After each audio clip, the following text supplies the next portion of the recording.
Hello there, welcome back to the channel. I hope you guys are safe and doing good as always. Now, welcome to the part 2 of the pronoun video.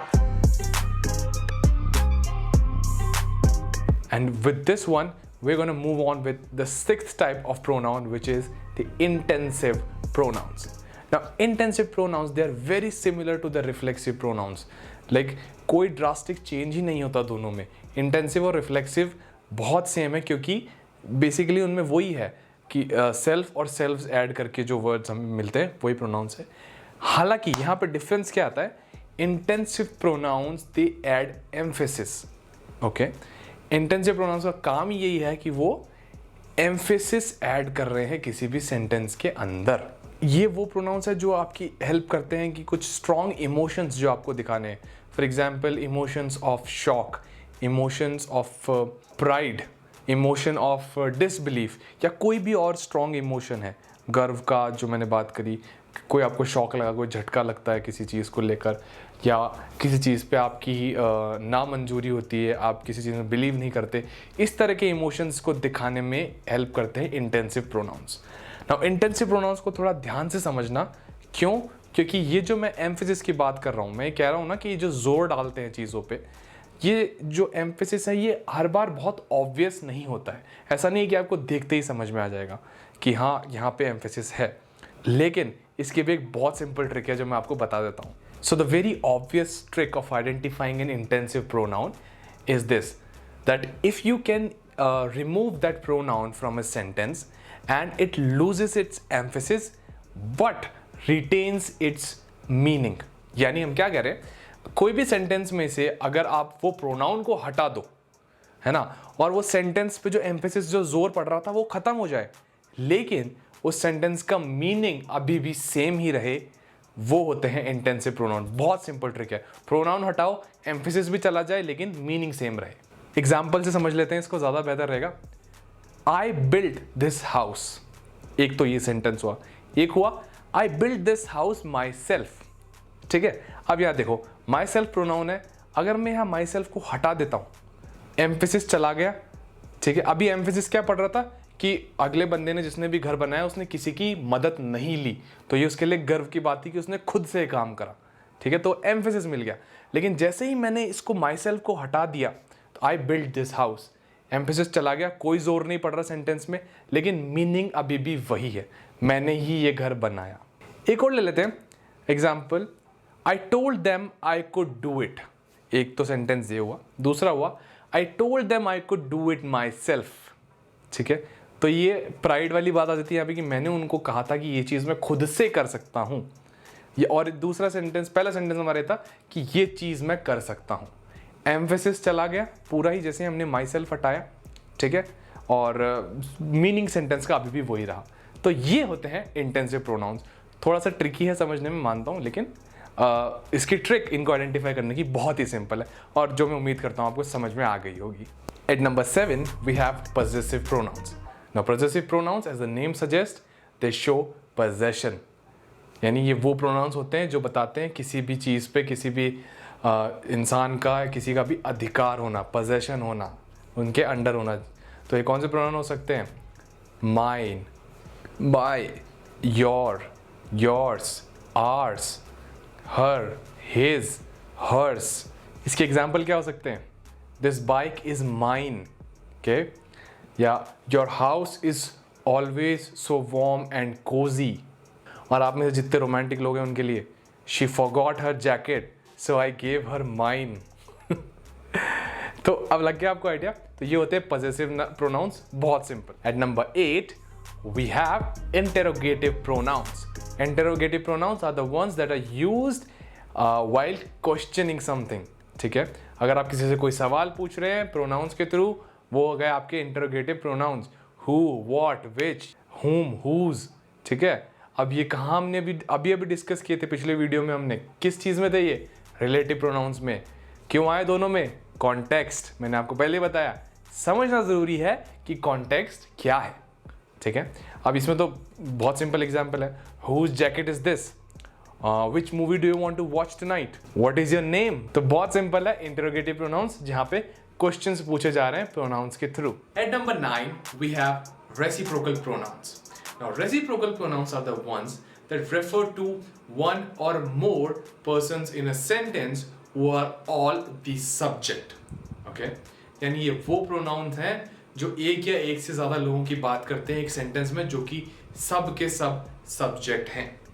And there are only 2 types of reciprocal pronouns. सिर्फ 2 ही तरह के होते हैं, इससे ज्यादा नहीं होते। Each other and one another. Example समझ लेते हैं। देव and Anju, the 2 top salespersons of our company, are competing with each other this year for the salesperson of the year award. ठीक है, अब यहाँ पे देव और अंजू दोनों सब्जेक्ट है, ठीक है, and they are both competing with each other, एक दूसरे के साथ compete कर रहे हैं। दोनों इंपॉर्टेंट सब्जेक्ट्स हैं और दोनों की ही बात हमने यहाँ कर ली। रेसिप्रोकल प्रोनाउंस यही। एक और एग्जांपल से समझ लेते हैं। All my siblings are blaming one another for the broken vase. यानी मेरे जितने भी सिबलिंग्स हैं वो एक दूसरे को ही ब्लेम कर रहे हैं जो वास टूट गया उसके लिए। तो ये हो गए रेसिप्रोकल प्रोनाउंस। सारे सब्जेक्ट की बात यहाँ पे कर देते हैं। And at number 10 we have distributive pronouns. Now distributive pronouns are the ones that refer to people, animals और things as a single individual while being a part of a bigger group, right? So these pronouns enable you to single out individuals whilst acknowledging them to be a part of a larger group. हम क्या कहना चाह रहे हैं कि ये वो pronouns हैं जो लोगों को, जानवरों को और चीज़ों को सिंगल एंटिटी के रूप में देखने में हमारी मदद करते हैं, जबकि वो एक बड़े ग्रुप का पार्ट होते हैं, ठीक है? तो हम आइडेंटिफाई कर सकते हैं किसी भी सिंगल एंटिटी को ये एक्नॉलेज करते हुए, ये मानते हुए कि वो एक बड़े ग्रुप का पार्ट है, ठीक है?